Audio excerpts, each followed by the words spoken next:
আসসালামু আলাইকুম। আমি এখন বানাবো সম্পূর্ণ অন্য রকমের একটা বড়া। এটা হচ্ছে পটলের বড়া।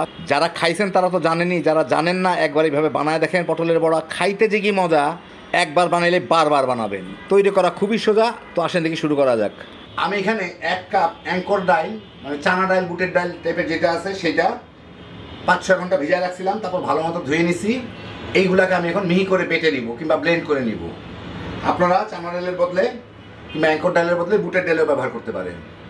আমি কিছু পটল ভালো মতো ধুয়ে নিছি, প্রায় 400 গ্রামের মতো। এখন পটলের শুধু মাথার দিকটা, ফুলের অংশটুকু একটু কেটে এটাকে আমি একটু এইভাবে উপরের সবুজ অংশটুকু চেঁচে চেঁচে উঠায় নিব।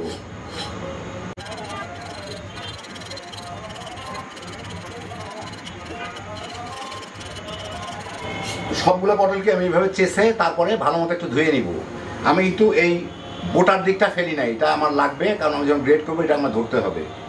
পটলগুলো আমি ভালো মতো ধুয়ে নিলাম। এখন একটা গ্রেটারের এই চিকন অংশটুকু দিয়ে এটাকে আমি গ্রেট করে নিব।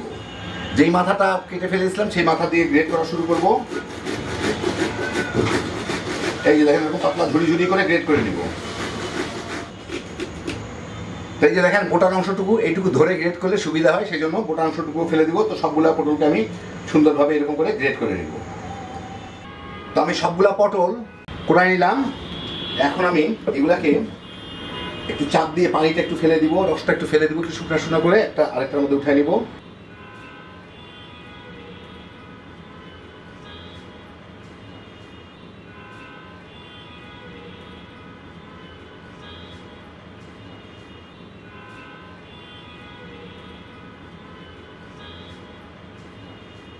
নিলাম।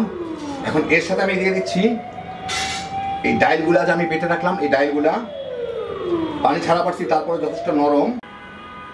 কিছু পেঁয়াজ ফালি করে রাখছি, ওগুলাকে একটু কসলায় দিয়ে দেই। এর সাথে 1 টেবিল চামচ আদা রসুন বাটা, স্বাদ মতো কাঁচামরিচ কুচি, স্বাদ মতো একটু ধনিয়া পাতা কুচি দিয়ে এখন আমি এটাকে মেখে নিব। আমি কিন্তু এর মধ্যে এখন লবণ দিব না, কারণ লবণ দিলে কিন্তু পটল আরও পানি ছেড়ে এটা একদম প্যাচপ্যাচে হয়ে যাবে। এটাকে আমি মেখে নেই, জাস্ট ভাজার আগে আমি লবণ দিয়ে দিব। বাস ভালো মতো মেখে দিলাম। এখন আমি তেলটা গরম করি। আমি একটা ফ্রাই প্যানে তেল গরম করতে দিচ্ছি। তেলটা কিন্তু মিডিয়ামের একটু উপরে হিটে আছে, মানে হাইয়ের থেকে নিচে, মিডিয়ামের সামান্য একটু উপরে। তেলটা জলদি গরম হয়ে যাবে। এখন আমি এইটার সাথে একটু লবণ মিশাবো। আগে লবণ মিশালে কিন্তু পানি ছেড়ে দিত, সেই জন্য আমি স্বাদ মতো একটু লবণ মিশাই এটাকে একটু মেখে নিই। ভালো মতো মেখে দিলাম। এটা কিন্তু ডুবা তেলে ভাজা না, শ্যালো ফ্রাই, মানে এটা যাতে না ডুবে তেল এর অর্ধেক কিংবা তার নিচে থাকলেই ভালো। তেলটা মোটামুটি গরম হয়ে গেছে। এখন এর থেকে নিয়ে আমি ছোট ছোট ছোট ছোট এরকম টুকরা দিয়ে নিয়ে একটু বলের মতো করে চাপ দিয়ে বড়ার মতো করে এর মধ্যে আমি ছেড়ে দিই।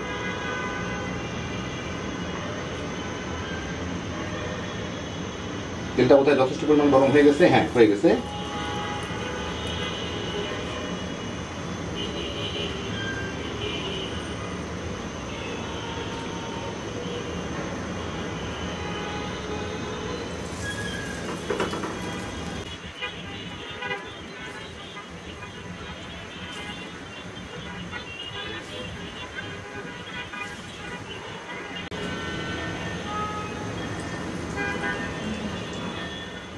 প্রায় 3-4 মিনিট ভেজে আমি এগুলাকে একটু উল্টায় দিই। এখন সুন্দর করে বাদামি করে ভাজা হয়ে গেলে ওই পিঠটা এইভাবে বাদামি করে ভেজে নিই। আরও 3-4 মিনিট এই পিঠটা ভেজে দেখি কী অবস্থায় পিঠে। হ্যাঁ, মোটামুটি এই পিঠটা বেশি বাদামি হবে, কোনটা বেশি বাদামি হবে কোনটা কম হবে অসুবিধা নাই।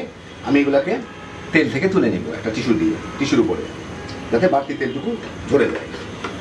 এটা দেখি কী অবস্থা। এই যে অসুবিধা নেই, সবগুলোকে এইভাবে করে আমি ভেজে নিলাম। এগুলোকে আর একটু ভেজে নিই। ওই পাশটা, দুই পাশে উল্টা পাল্টা ভালো মতো ভেজে নিলাম। বাকিগুলোকে তুলে নিই। এগুলো এই সাইডটাও সুন্দর হয়েছে, ওই সাইডটাও সুন্দর হয়েছে। এই দেখেন,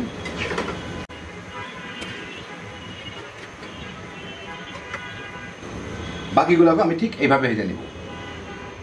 আর এটা কিন্তু খুব কম তেল চুষে, দেখেন আমি প্রায় যতগুলা দিচ্ছিলাম ততগুলা তেলই রয়ে গেছে এর মধ্যে। তো এই দেখেন হয়ে গেল আমার দারুণ মজার পটলের বড়া। এটা খাইতে যে কি মজা একবার বানালেই বুঝবেন, নিজেই আফসোস হবে যে এতদিন বানানো নেই কেন। আর যারা খাইছেন তারা তো জানেনই। এই বর্ষার দিনে বৃষ্টি বাদলের মধ্যে বিকালে চায়ের সাথে পটলের বড়া তামা তামা করে খেয়ে ফেলাইতে পারবেন।